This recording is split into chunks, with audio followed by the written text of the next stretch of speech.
Okay, let's go back to section 145 in your harmony and subdivision number 6, and on your outline you should be on page 15.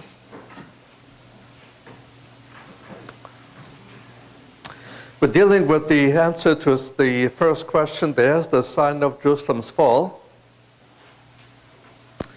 And the sign he gave them is, when you see Jerusalem surrounded by armies, then you know her desolation is at hand. And that led to the departure of the Messianic community out of the city. So he told them, do not defend the city, but abandon it to its judgment. But in verse 22, for these are day of vengeance, all things which are written may be fulfilled. He points out there'll be some difficulty for certain people for a quick escape, especially those who are with child, or pregnant, or child still needing the milk. And he says in verse 24, and they shall fall by the edge of the sword, and shall be led captive into all nations, and Jerusalem shall be trodden down of the Gentiles until the times of the Gentiles be fulfilled. And again, the time of the Gentiles is that lengthy period of time that began with the removal of the last Davidic king from the Davidic throne in 586 BC, down under Babylon. And the time of the Gentiles continue until the second coming of the Messiah, when once again there is a Davidic king sitting upon the Davidic throne. But this does not exclude temporary Jewish control in between, but it'll always be temporary.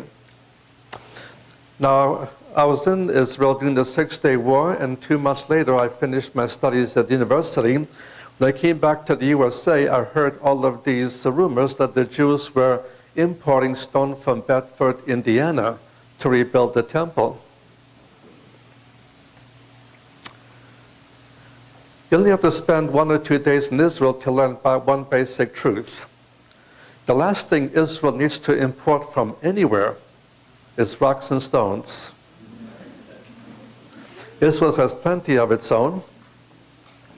The last thing they would need is to import stones from Bedford, Indiana. And furthermore, even by the laws of construction of the temple, the stones have to be mined from the hill country of Judah. And the assumption was that with the Six-Day War, the time of the Gentiles ended. But that lacks a knowledge of Jewish history, because what happened in the Six-Day War is the fourth Jewish control, but also it's temporary. The first time was in the first Jewish revolt. Well, the first time was during the Maccabean period, from about 160 BC until 63 BC. Then it was lost to Rome, and then the next time they had full control of the city was in the first Jewish revolt from 66 to 70, and lost it again. The third time they had it was with the second Jewish revolt from 132 to 135 AD, and lost again. What happened in the Six-Day War is the fourth Jewish takeover of the city, but this is also temporary. And at the midpoint of the tribulation, they will lose it again.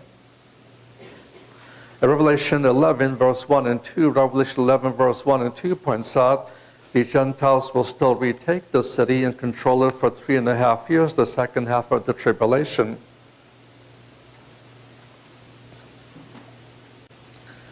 So this is still the times of the Gentiles, and will continue until once again there is a Davidic king sitting upon the Davidic throne. Now, section 7, the Great Tribulation. And Matthew chapter 24, verses 9 through 14, describes the events of the first half. And the event that will trigger the middle and the second half of the tribulation is what he mentions, in the first half. In verses 9 through 14, he deals with the first half of the tribulation, a time of the persecution of the saints, a time of the rise of false prophets, a time of the increase of sin, because the the restrainment of sin will be removed. Fourthly, the Jews who survive to the end of the tribulation, they're the ones that will come to salvation, both physical salvation and spiritual salvation.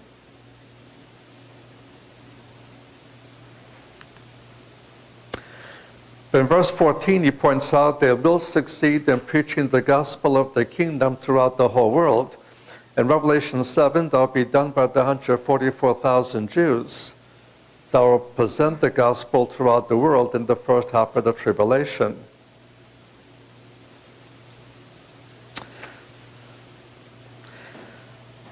As we go to 7 small b, the second half of the tribulation, the event that triggers it is the abomination of desolation. And the abomination of desolation is when the Antichrist will take over the Jewish temple, seat himself in it, proclaim himself to be God Almighty, and call upon the whole world to worship him as God, and signify their acceptance of his deity by taking his mark of 666. It is this event that will trigger the second half of the tribulation. It'll also be a sign for Israel to flee the land.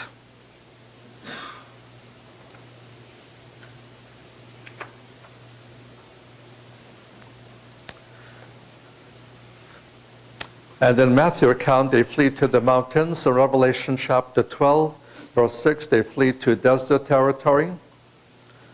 And in Micah chapter 2, verse 12 and 13, the place where they will flee to is the city of Bozrah in ancient Edom. Today, the city is better known by the name Petra, and Petra is in southern Jordan. But this is where the Jews will begin to flee the land, primarily to the southern part of Jordan, though some will flee to Egypt and some to Assyria or northern Iraq. There'll still be Jews in the land, but leadership will largely be in the city of Bozrah. Thirdly, it's a time of worldwide anti-Semitism. The Jews have faced local anti-Semitism, regional, national anti-Semitism, continental anti-Semitism. For the first time, they face worldwide anti-Semitism. However, the promise is that Israel is going to survive. As a people, as a nation, they will survive. With the rise of false messiahs, one in particular, there'll be the rise of false prophets. The difference between the false prophets of the first half and the false prophets of the second half is the false prophets of the second half are given satanic power to do signs and wonders. That was not true with those of the first half. And then he points out, but if you hear any rumor, Messiah has returned, he is here, he has come back, he is there, don't believe it, because the second coming will be very different from the first coming. And when the Messiah returns, all are going to see him. The earth will be totally enveloped by blackness and darkness, no light coming to the earth, the sun, moon, and stars. And then suddenly, the Shekinah glory light disperses the darkness, which signals the actual second coming. Once again, they showed the place as they came into in the session this morning. Where will the second coming occur? He gives the same clue. Where the body is, there will the vultures be gathered together. The body is Israel. The vultures are the Gentile armies. Where the body of Israel is, that's where the Gentile armies gather. And where the Gentile armies gather, that will be the place of the second coming. And again in Micah chapter 2, verses 12 and 13. Isaiah chapter 34, verses 1 through 7. Isaiah 63, verses 1 through 6. The initial place of the second coming will be the city of Bozrah or Petra. That brings us to section 8 in your harmony, the second coming. There'll be 5 major blackouts in the end days. The first one will happen sometime before the tribulation, and by blackout we mean no light comes to the earth from the sun or moon or stars. The first one before the tribulation, the second, third, and fourth during the tribulation, but the fifth one, the one mentioned in Matthew, happens right after tribulation. There'll also be tremendous perplexity on earth, and that will serve as the sign of the second coming, the Shekinah glory light, and that in turn will be the return of the Messiah.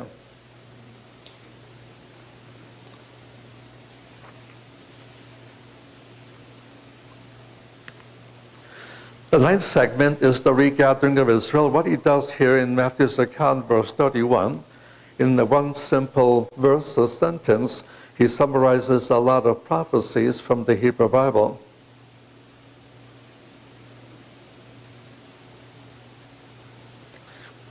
And to give you some examples from each of the major prophets, and this is only some, not all, Isaiah chapter 27, verses 12 and 13, Isaiah 27, verses 12 and 13, and the statement here in Matthew 24, verse 31 is basically a paraphrase of Isaiah 27, verse 13, with the sound of a great trumpet that will signal the final worldwide regathering of the Jewish people. From Jeremiah chapter 23, verses 5 through 8, 23 verses 5 through 8, chapter 36, verses 7 through 14, 36, 7 through 14. From Ezekiel chapter 11, verse 16, 11, 16, chapter 20, verses 40 through 42, 20, 40 through 42. And chapter 36, verses 22 to 31. Chapter 36, verses 22 through 31. This clearly clarifies the final worldwide regathering of Israel on the basis of faith, and to receive the blessings of the Messianic kingdom will only happen after the second coming and not before. And in Mark's account, the Jews would be regathered from the four winds, from uttermost parts of the earth and the uttermost parts of heaven. And what the background to Matthew's statement is Isaiah 27, verses 12 and 13. The background to Mark's statement is Deuteronomy chapter 30, verses 1 through 4. Deuteronomy 30, verses 1 through 4, he talks about the final regathering in faith. Being gathered together. But he mentions they'll be gathered from the four corners of the earth and the four corners of heaven. And this is what's affirmed by Mark, because there'll be two Israels that are brought together, living Israel. The Jews who survived the tribulation in their natural bodies, they will then enter the Messianic kingdom in the natural state. Also, there'll be the resurrection of Israel, of all believers of Israel in the past, from Abraham onward. And so both resurrected Israel and living or natural Israel will share the Messianic kingdom together.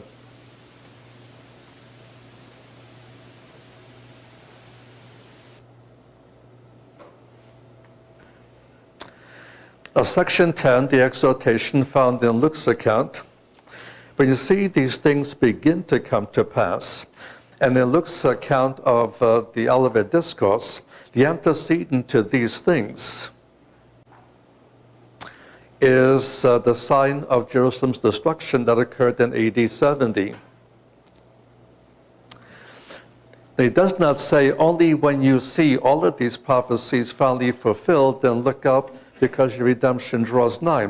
Only when you see these things beginning to come to pass.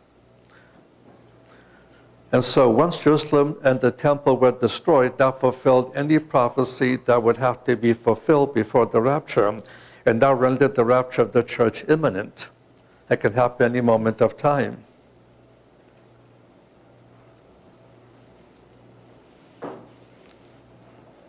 So while the rapture will never be a datable event, it can be anticipated to happen at any moment of the day, and we do not know.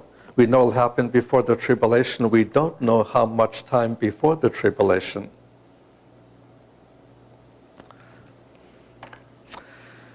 Section 11, the parable of the fig tree. Now, this parable has frequently been pulled out of context, and people have used this parable to try to date either the rapture or the second coming, more often the rapture.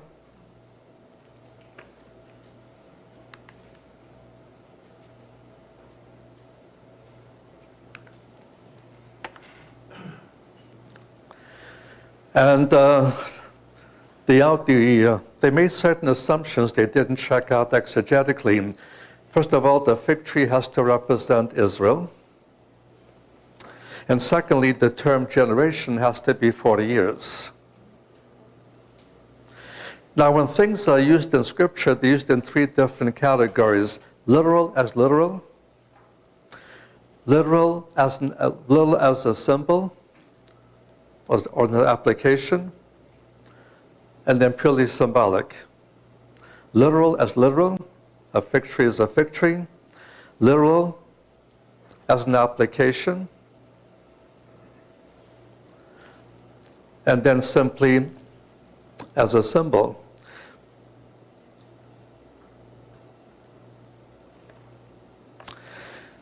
But people have simply assumed that this is a symbol of Israel, that is not the intent in the text.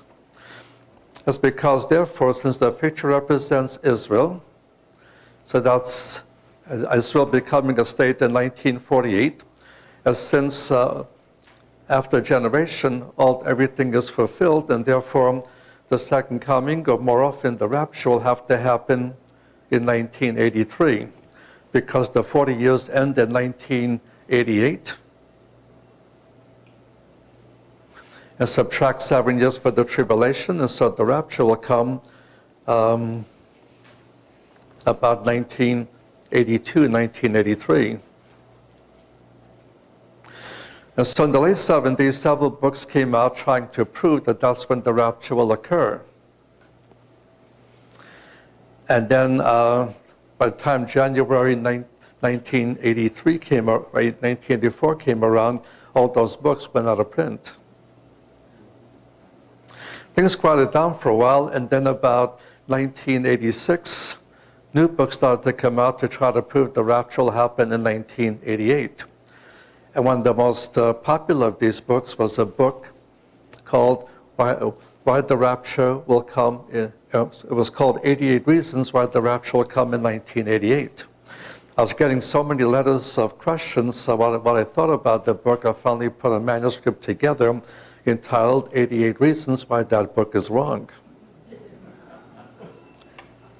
And most of those 88 reasons had nothing to do with Israel.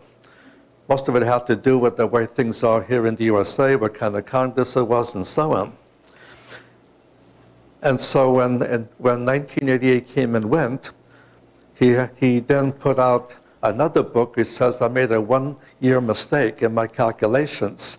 And the new book was called 89 Reasons Why the Rapture Will Come in 1989. 89 came and went. And thank God he did not write a book called 90 Reasons Why the Rapture Will Come in 1990. And then came a new calculation that the 40-year countdown should not have started with 1948 when Israel became a state, but to 1967 with the Six-Day War. And so now the new date for the rapture was about 2007, 2008. Those books have also gone out of print. Because they made the assumption that fig tree represents Israel. That is not the case in this context. We'll see why in a moment. The second mistake they made is the assumption that term generation always has to mean 40 years, and sometimes it does mean 40 years, but not always. Sometimes it could be less than that. Sometimes it was 60 years, sometimes 70, sometimes 80. There was one passage where a generation is 100 years old. The passage is in Genesis 15. Where God says to Abraham, your seed shall be generous in the land that is not theirs. They shall serve them, they shall afflict them 400 years. And then in the fourth generation, they shall come out again with great substance. 4 generations, 400 years. How long is a generation? 100 years. But in most cases, it's used the way we use it in English. By generation, we mean contemporaries. When I speak about my generation as or against my father's generation, I'm not implying there's 40 years between us. I mean his contemporaries or against my contemporaries, and between us was 22 years, not 40 years.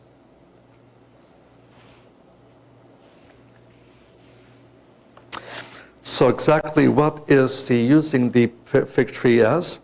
It's not symbolic. It's not literal. It's literal to serve an illustration. So look at verse of Matthew's account. And look at verse 32. Now from the fig tree learn her parable. But now skip over to Luke's account. And look at verse 29. He spoke to them a parable. Behold the fig tree. And guess what else? And all the trees. So what is true of the fig tree is true of all other trees. And he's using it literally, that when they begin to show leaves, that's a sign that summer is coming. And then he makes the application in verse 33 of Matthew. Even so, ye also, when you see all these things, know that he is near, even at the doors. So in this context, he's not using the fig tree as a symbol of Israel. He's using it literally as an illustration. Then you see the fig tree and all the other trees budding. It's a sign that summer is coming. By the same token, when you see these things, then you know that his coming is near, even at the doors. So let's break this down. The abomination of desolation signals the soon return of the Messiah. And how soon? Because from Daniel's prophecy, which is what he refers to, from the abomination of desolation until the second coming will be exactly 1,260 days. 1,260 days. And the Jewish generation that sees the abomination of desolation will still be here when Messiah returns only 3.5 years later.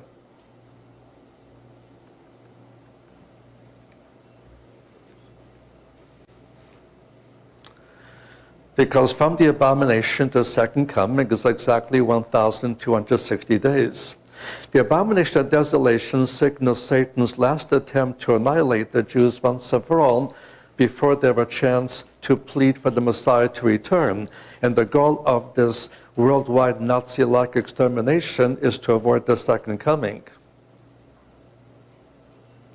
And the point of this parable is to let the Jewish people know that that satanic goal is going to fail.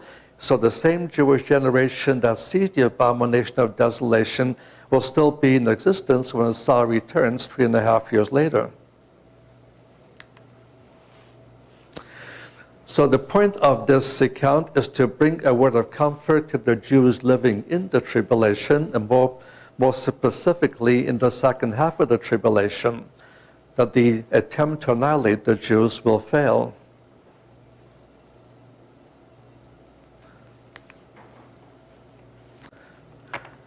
Now come to section 12. I should point out that the majority of people in our own view, our literalist view, see this as a continuity of discussing the second coming. The rapture view of this next section used to be the majority view, but no longer true.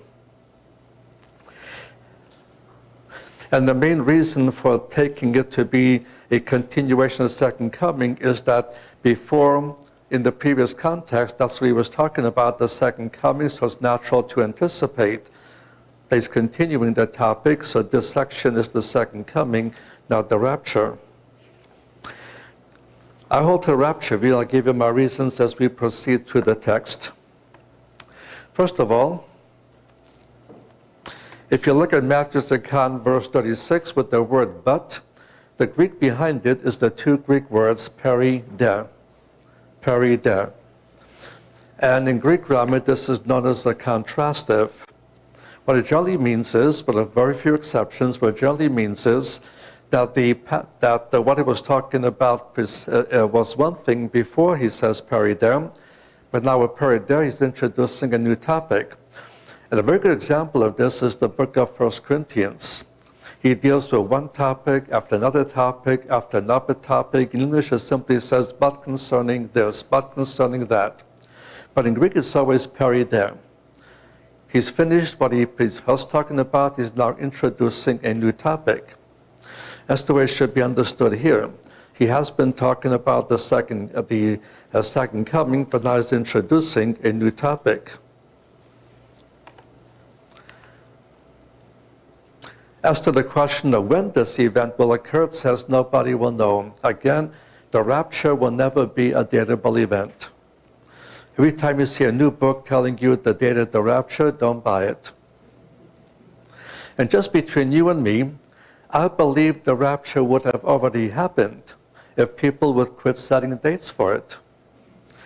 And as soon as somebody writes a book giving us a date for the rapture, just to spite that guy, God postpones it.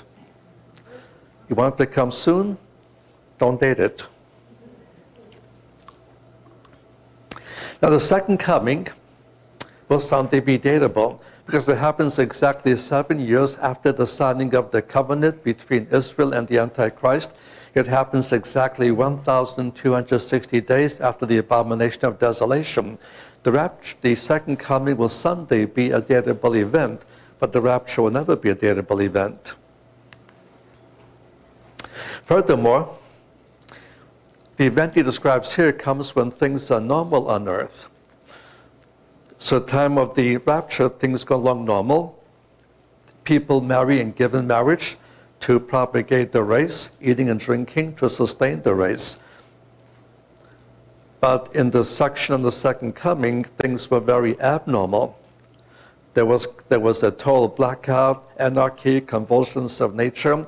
The second coming takes place in a context of things being very abnormal, very confused, much anarchy. But the rapture comes when things are pretty normal on earth. Fourthly, when it comes, it will mean a separation of believers from unbelievers.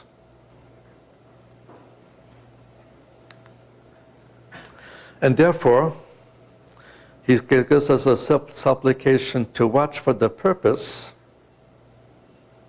of escaping the tribulation, which will come by means of the rapture.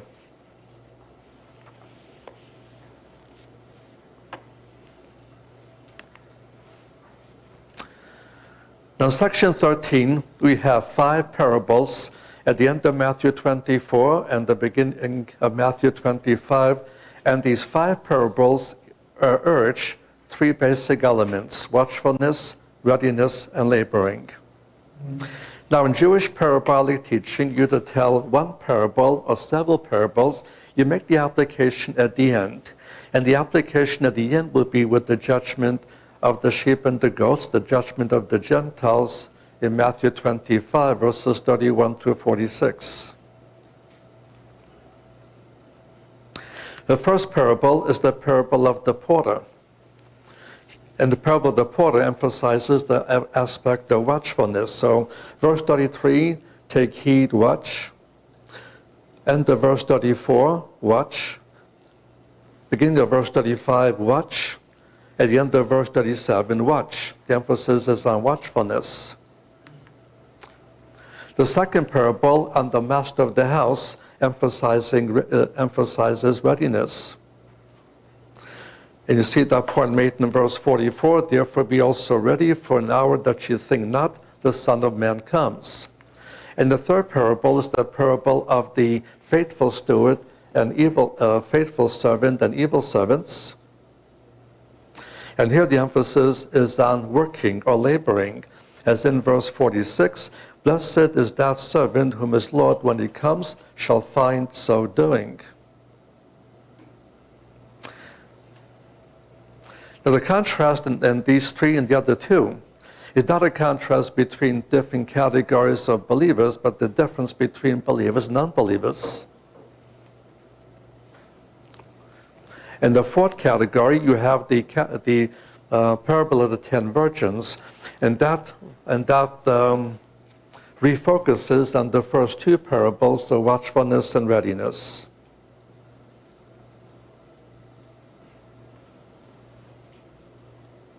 You see the readiness factor in verse 10. And while they went away, the bridegroom came, and they that were ready went in with him to the marriage feast. And the watchfulness factor at the end of verse 13, watch therefore. Now, because he's the 10 virgins, people rather immediately begin to think this must be of believers, but he's following a basic pattern of the Jewish wedding system.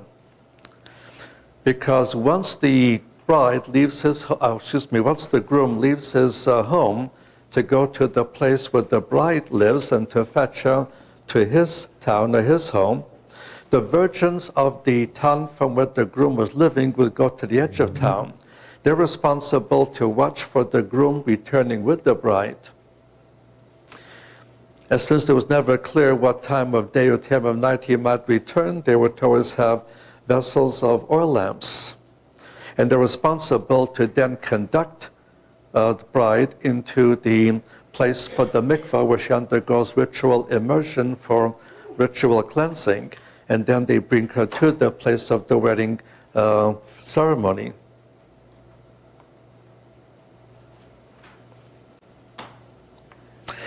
And the contrast between the wise and the foolish was often a contrast in the Hebrew Bible between believers, non-believers, between the remnant and the non-remnant. And Psalm 14 is one example. The fool has said in his heart, there is no God. And notice that when the 10 virgins came to the edge of town, 5 of them were foolish. 5 were wise. And what about the foolish? They took no oil with them. That's in verse 3. For the foolish, when they took their lamps, they took no oil with them.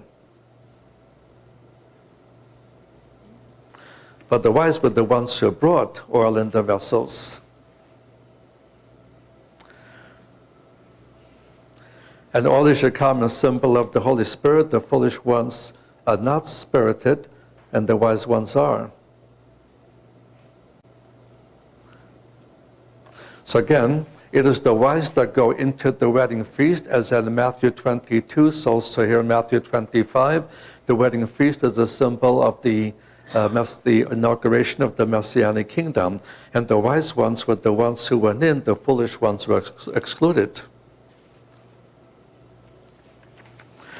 And then you have the fifth parable, the parable of the talents. And here the emphasis here is on the last point, laboring.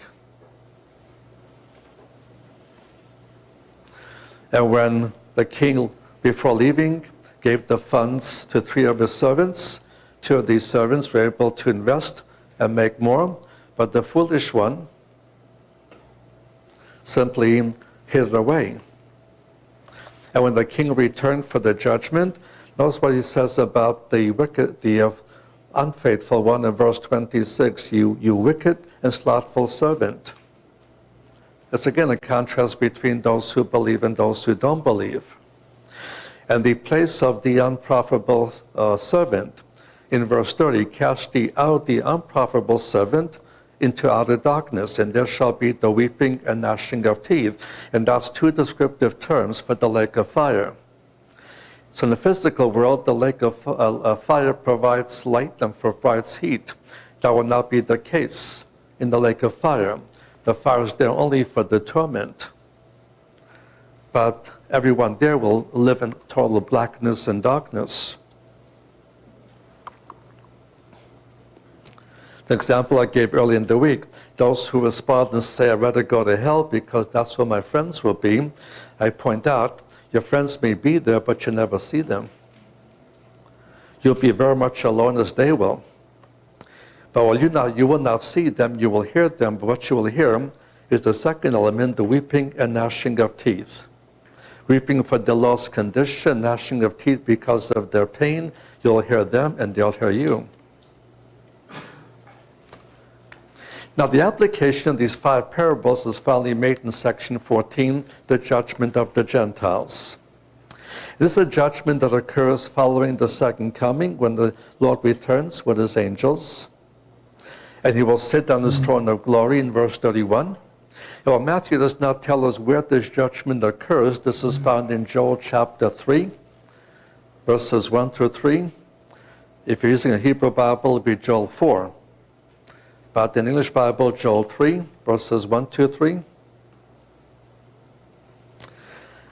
And the judgment will occur in the valley of Jehoshaphat. The valley of Jehoshaphat is a segment of the valley of Kidron. And the valley of Kidron that parallels the city wall, the eastern wall, on one side, and the Mount of Olives on the other. There's the one section of the valley of Kidron that is known as the valley of Jehoshaphat, and that's where the judgment will occur. And what he will do is separate all the Gentiles who survived the tribulation into 2 camps, known as the sheep and the goats.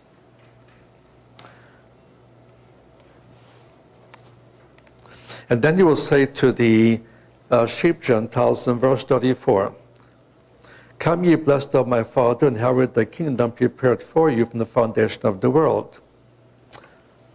And why?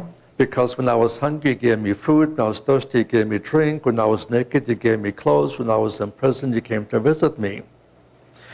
And then notice in verse 37, "Then shall the righteous answer." This shows they were now saved by these good works that he just explained. But those good works was what they did because they were already believers. And the righteous ones throughout Matthew's Gospel has been focusing on the believing element.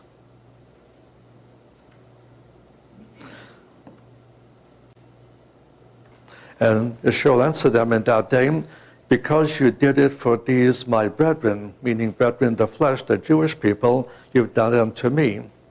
So these are the Gentiles in the tribulation who have been characterized by watchfulness, readiness, and laboring, by their pro-Semitic works. And therefore they will be the ones to enter the kingdom. They will populate the Gentile nations in the kingdom. It'll be over these Gentiles that we church saints will get to co-rule over. Then he turns around to the goat Gentiles. He says the same thing, but in the negative. "You didn't do this for me, you didn't do that for me," and they respond in a similar way. "We don't remember seeing you in these conditions and failing to do these things for you." And then he will tell to them, "Because you failed to do it unto these my brethren, you failed to do it to me." And then at this judgment, they will cease to live and end up in going to hell until they are moved to the lake of fire.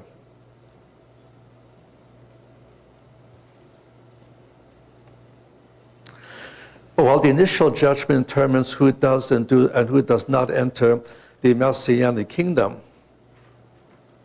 the ultimate end is in verse 46, "And these shall go into eternal punishment, but the righteous into eternal life." And so one will ultimately live eternally in the new Jerusalem upon the new earth, and the rest will be living in the lake of fire forever and ever. Now, section 15, we have Luke's summary. "And every day he was teaching in the temple, and every night he went out and lodged in the mount that is called Olivet. And all the people came early in the morning to him in the temple to hear him." This would be his daily practice. What will finally change is when the Passover begins.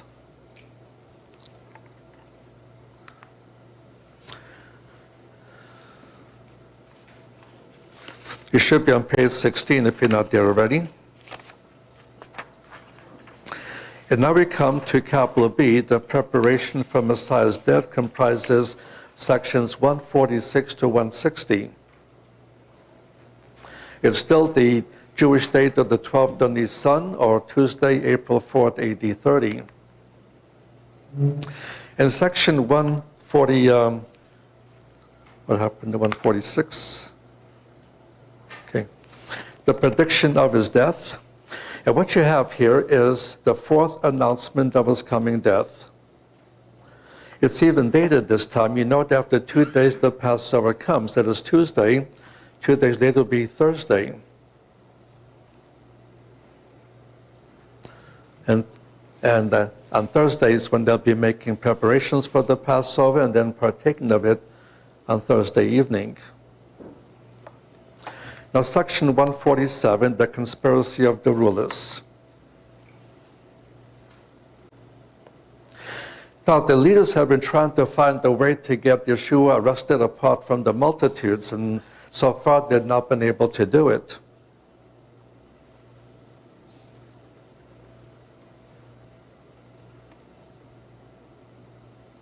But Judas will soon provide the opportunity.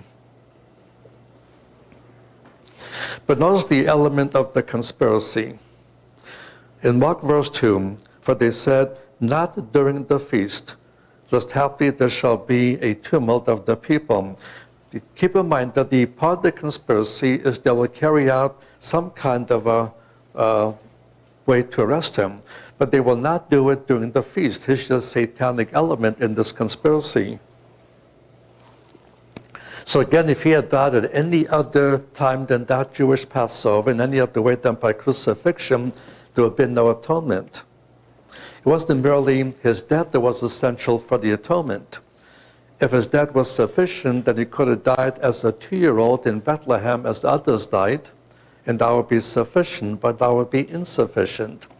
His death had to come at a specific time, this very Passover, in a specific way, by crucifixion. The attempts are made to kill him at the wrong time, before or after Passover, which is part of the conspiracy here, or in the wrong manner, like by sword or by stoning. And all such attempts keep failing because his hour was not yet come. So you see the same thing at Matthew in verse 4. They took counsel together they might take Yeshua by subtlety and kill him. But again, not during the feast. But Yeshua will set things up. They'll be forced to act the very night they did not want to act. Now, section 148, the pouring of the ointment.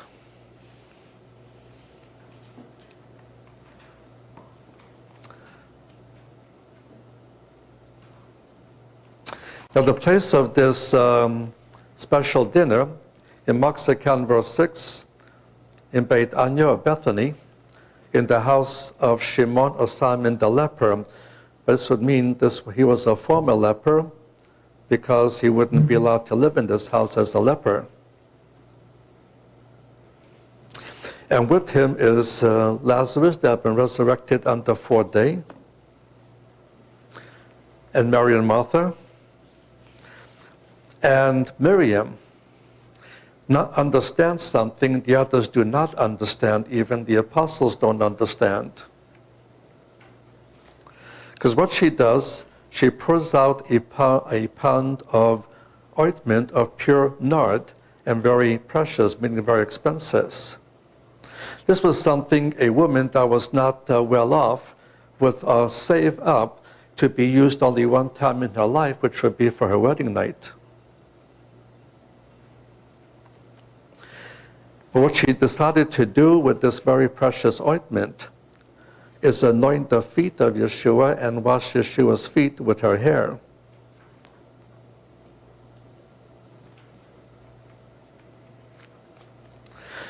And now some of the disciples got a bit upset because they said that we could have sold this and would have brought in a lot of money,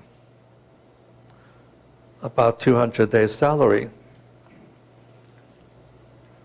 But the one in particular that was objecting it was Judas Iscariot. And he's quoted as saying in John verse 5, why wasn't this ointment sold for 300 shillings and given to the poor? Whereas John points out, in verse 6, he was not concerned for the poor because he was the group treasurer and he was guilty of embezzlement, periodically removing funds for his own private use.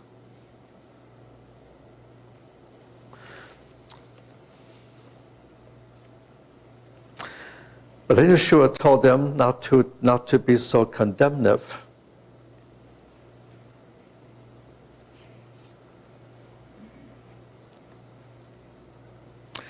Because she did it for a specific reason. And in verse 12 of Matthew, for in that that she put ointment upon my body, she did it to prepare me for burial. The same point is observed by Mark, verse 8.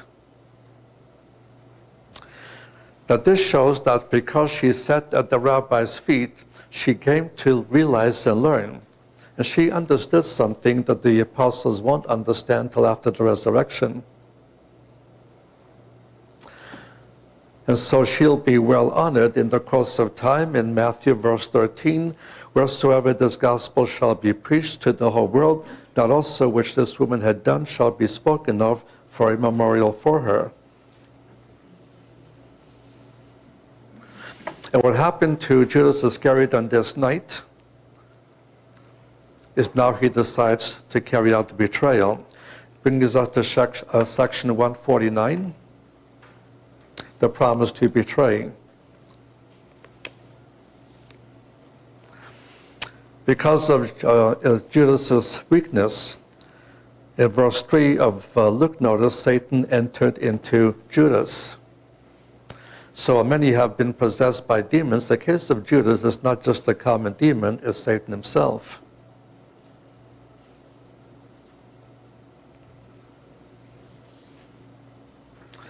And he negotiates with the chief priests, who were Sadducees.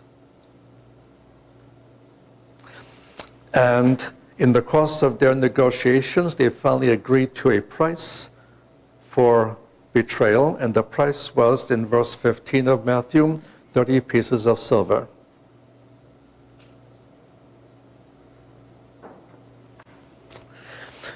Now, this is not an accidental price, because the figure 30 was sort of a bad luck number, because back in Exodus chapter 21 and verse 32, Exodus 21 verse 32,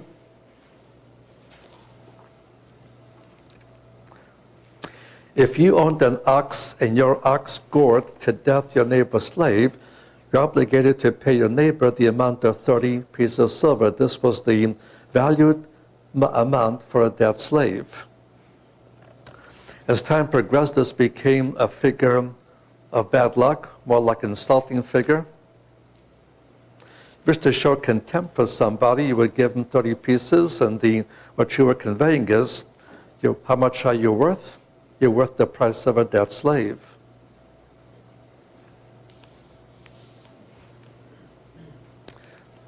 We have a similar figure here, a bad luck number in America, the figure 13.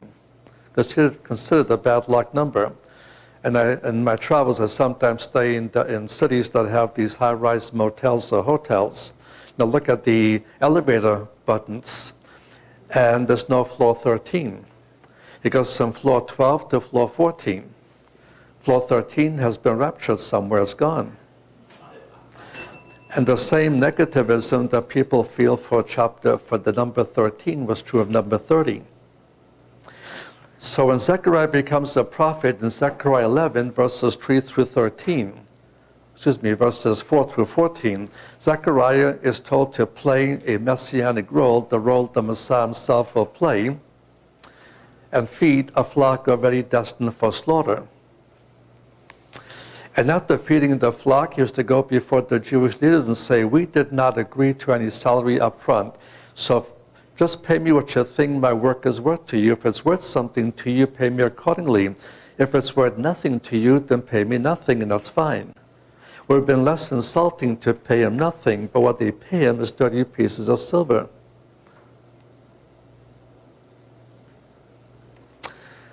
And so what God then tells Zechariah is two things. Number one, take the 30 pieces of silver and dump it into a temple compound, which is what Judas will do with this later.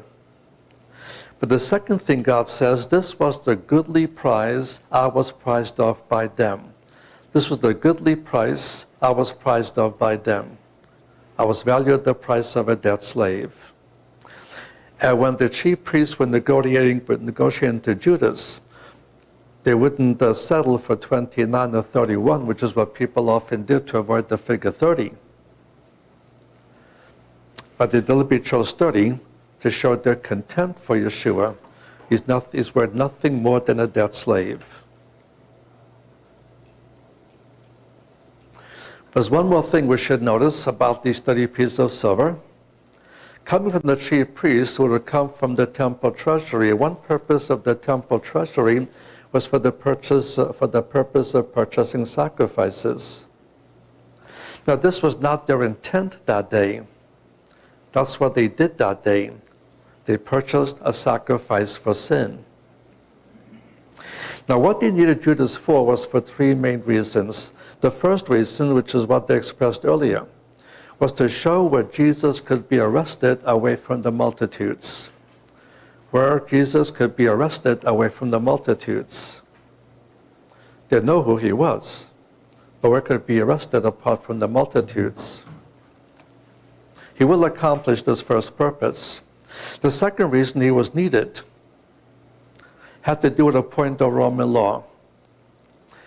In that, under Roman law, a Roman cohort could not be released to make an arrest until someone first appeared before the Roman governor, accusing someone else of a crime punishable under Roman law. I repeat, under Roman rule, a Roman cohort could not be released to make an arrest unless someone first appeared before the Roman governor and accused someone else of a crime punishable under Roman law.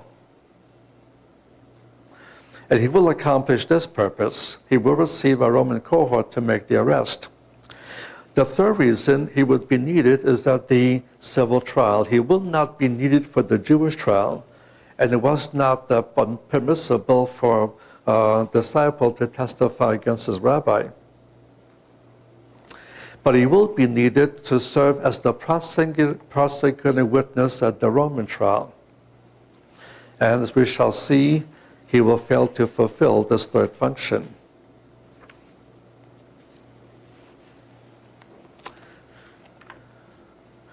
Now in section 150 through 160, we have the account of the last Passover, often called the Lord's Supper, but it was really the last Passover, and then it be turned into the first Lord's Supper. It is now the 14th day of the month of Nisan, or Thursday, April 6th, AD 30. In section 150, you have the preparation for the Seder. The Seder is the Hebrew term for the Passover meal and the first night of Passover. The word Seder means order, and it's eaten, and the rituals are followed in a specific order. And the preparations for the Seder took 9 steps. Number 1, they were to go with the lamb to the temple. Secondly, in the temple compound, the lamb would then be killed. Thirdly, the blood will be passed from priest to priest till it got to the altar, and the blood would be poured into a bowl, and it would be poured out on the base of the altar. That's the 4th step. Bowl would be passed from one priest to another. They got to the base of the altar, it would be poured out.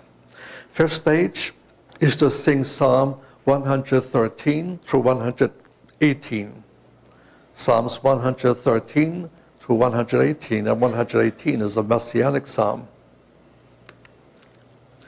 6thly, the lamb will be skinned and the entrails removed. 7th, part of the lamb will be left for the priesthood, and the priesthood will bring it up on the altar. But the rest of the lamb will be taken home to be roasted by fire.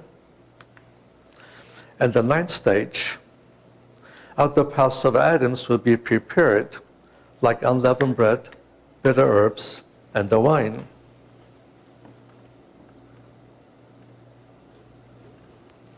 The instructions he gives them, they are to go to inside the city where the well would be. And when they stand by the well, they'll see a man carrying a pitcher of water and beginning to walk to a place. Follow that man, and he will take you to a place where the Passover will be kept.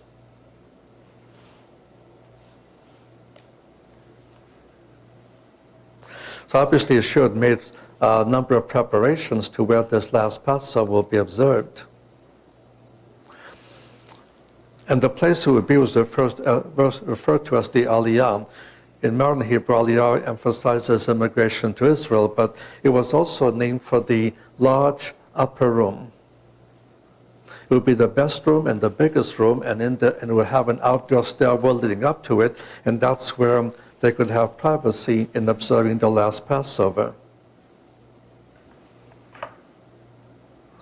It was already well furnished, he points out. That would include the tables and pillows would be there. It was ready of all the other provisions except for the Paschal Lamb. So the Paschal Lamb is the last thing they would need. And that's the 9 stages for the Paschal Lamb to fully be ready.